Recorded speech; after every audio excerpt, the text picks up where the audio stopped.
Hello. Today I wanted to talk to you about the device that is called an abacus. It's a very ancient mathematical device for calculating numbers, adding numbers, subtracting numbers, and doing basic type of math, arithmetic. I personally did not know very much how to use an abacus, and once I got into it, once I learned the techniques, I really enjoyed it because you have a very tactile feel for numbers, how they work, how to add and subtract them. What I have before me here is a Chinese abacus, also called a Soroban, S-U-A-N-P-A-N.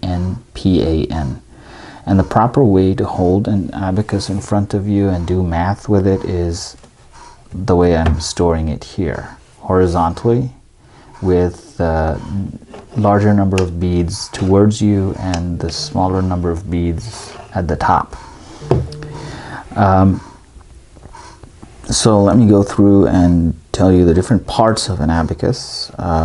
These wooden rods are called spindles, and each wooden rod represents a digit in your number. So this thing has capability of calculating this many digits. I don't know how many they are, 2, 5, and then 8, and then 11 and 13 digits. So it can record up to 13 digits. On each spindle you have beads at the bottom, which are called earthly beads, and beads at the top, which are called heavenly beads. Let me adjust the position here. I'd like to have the top line a razor thin edge at the top there. Earthly beads, heavenly beads. This rod right here is called the reckoning bar. Each of the earthly beads represents a single unit of increment, and each of the heavenly beads represents 5 units of increment. So, for example, if I wanted to configure this abacus to say the number 8, I would say 5 plus 3 is 8. Now, the other confusing part about it is that there are too many beads here for the decimal system. Essentially, what you want is 9, 5 plus 9, 9 here, and then it should go to the next one, which is the tens position. If you want to add a 1 to this thing, it should go up to like this. But this abacus, in fact, lets you count up to a 16, base 16, because this is 10 right here, and this is 5, so 15.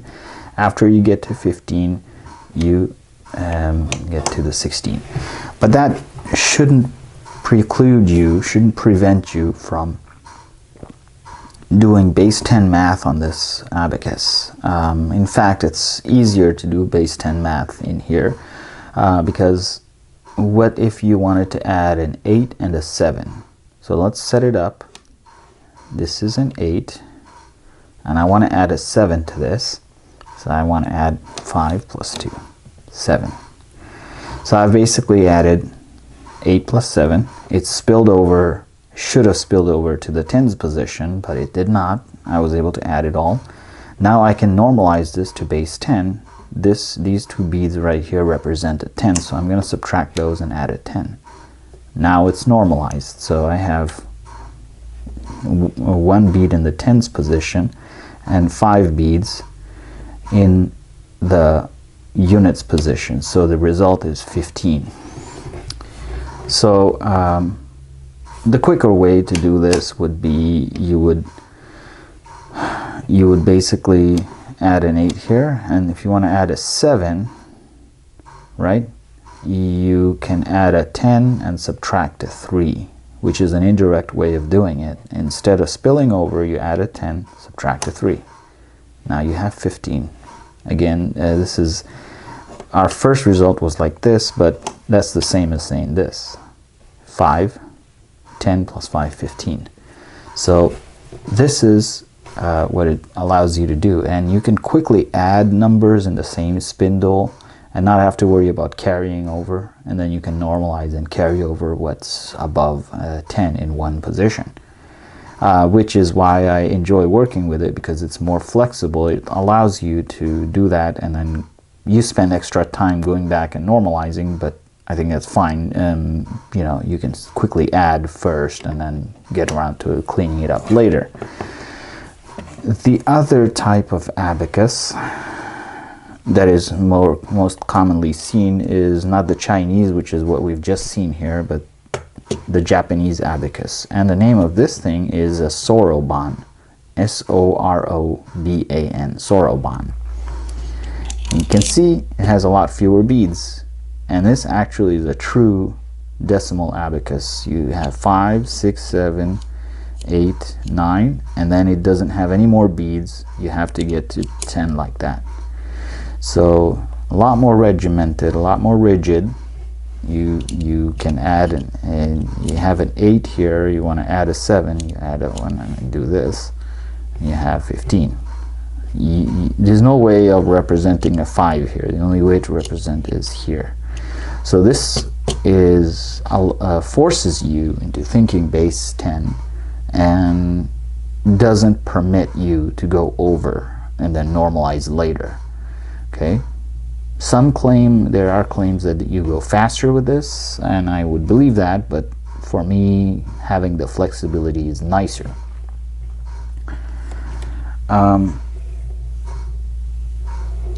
And something I showed you a minute ago was some of the techniques. So for example, I have like a 7, let's say, and I want to add an 8. Well, an 8 is basically a 10 minus a 2. So I can do that without and engage the second spindle without running out of beads here or going over by too much. So that's a neat way of memorizing. So an 8 is a 10 minus a 2. So 10 minus a 2. I quickly get to 16. Right? 8 plus 8 is what I did here. This was originally what it was, 8. And I wanted to add an 8, so 8 plus 8 is a 16. So I quickly got to that without thinking. So in that way, each number has its complement. A 7 has a complement of a 3. So if I wanted to add a 7 to this, I would say 10 plus 10 and a minus 3, which is the complement. 10 minus 3. So that's a 15. So those complements are very useful. A 7 has a complement of a 3, and 8 has a complement of a 2, 6 has a complement of a 4, 9 has a complement of a 1. So if I wanted to add a 9 here, I would say add 1, and add 10 and subtract a 1. Now we have a 9.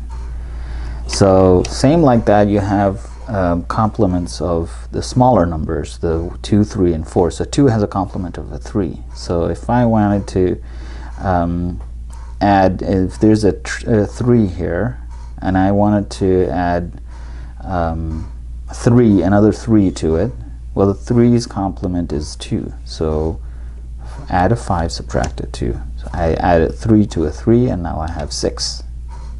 Right?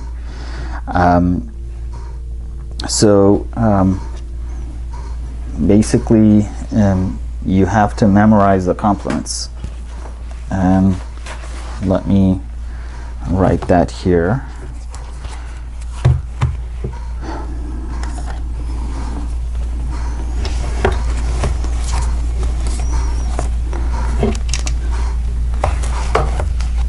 So if we want to look at the complements of a so here are the complements. In the 5s, 1 has a complement of 4, 2 has a 3, 3 has a 2, and 4 has a 1.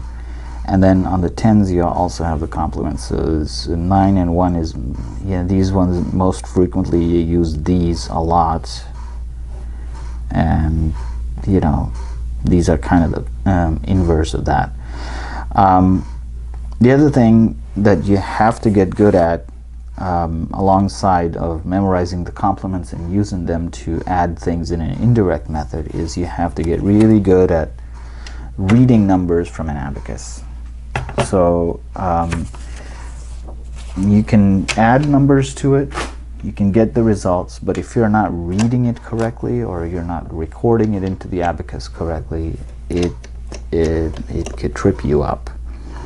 So let's just throw some numbers here, okay?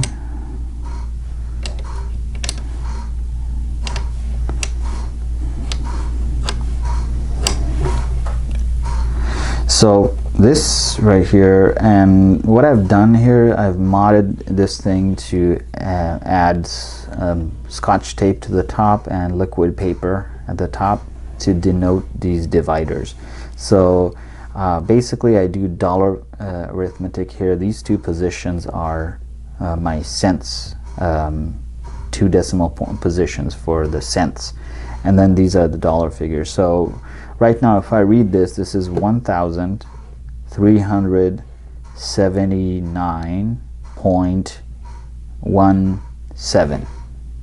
so that's you kind of have to look at that, and this is a 7, this is a 7, this is a 9, this is a 1, this is a 3, and this is, actually I made a mistake, it's not 1,000, it's 5,000. See, I messed up. I'm not very good at reading it. This is a heavenly bead, so it counts for a 5. 5,379.17. So that's where it is.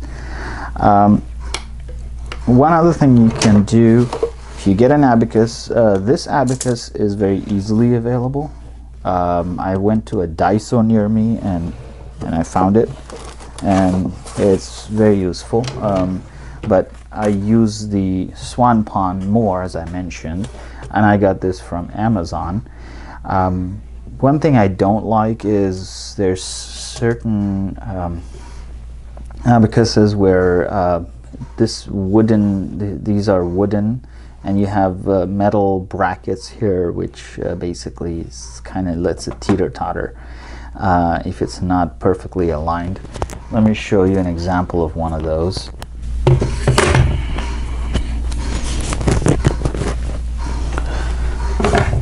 Here's an example of a cheaper, poorer quality abacus right here. It's another Swan Pond, nice and spacious and everything, but you have these wooden things.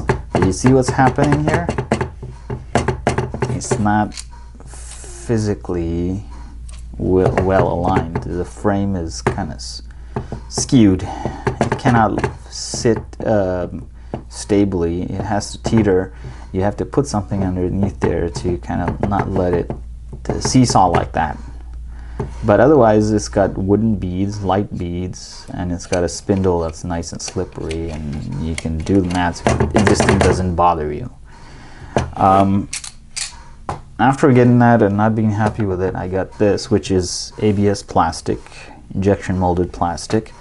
It has 3 feet on the bottom, and I think one here, one here, and one there. So it's at in any surface it's going to rest perfectly. I mean, you have to really push it hard to get it to teeter, but otherwise it's on 3, it's like a tripod. It's going to rest stably in any configuration. These beads are stone beads, so they're heavier, which is nice, nice feeling. But it's definitely, if you're out in the market looking for a Swan Pond, look for something that's a little bit better quality, so it does, those tiny things don't bother you so much. Another thing I wanted to mention is there's a website out there which lets you print out exercises that you can do with an abacus. And the important thing with an abacus is you need to get a lot of hours in with practice in order to get marginally good at it. There's videos I've seen where the schools are teaching in Japan, they're teaching their kids to do abacus math very, very quickly, and even they're training the kids to do the math by imagination, imagining an abacus and moving beads around on an abacus and just moving your fingers up and down, and it's quite amazing to see how kids can pick up those skills and use them. It's quite amazing. So let's just, for fun, let's do one exercise here.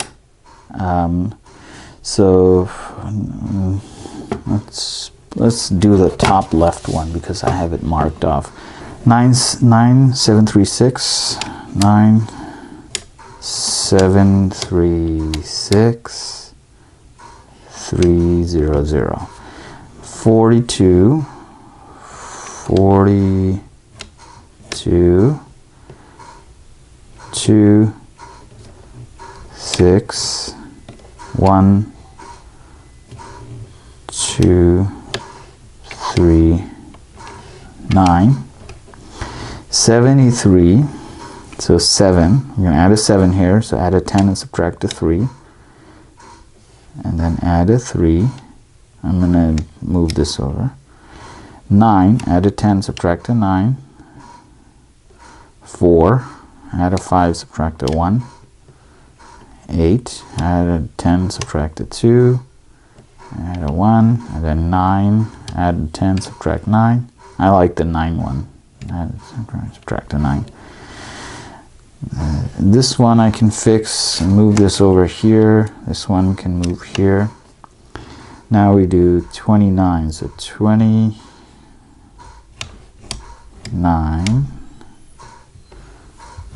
8, 4,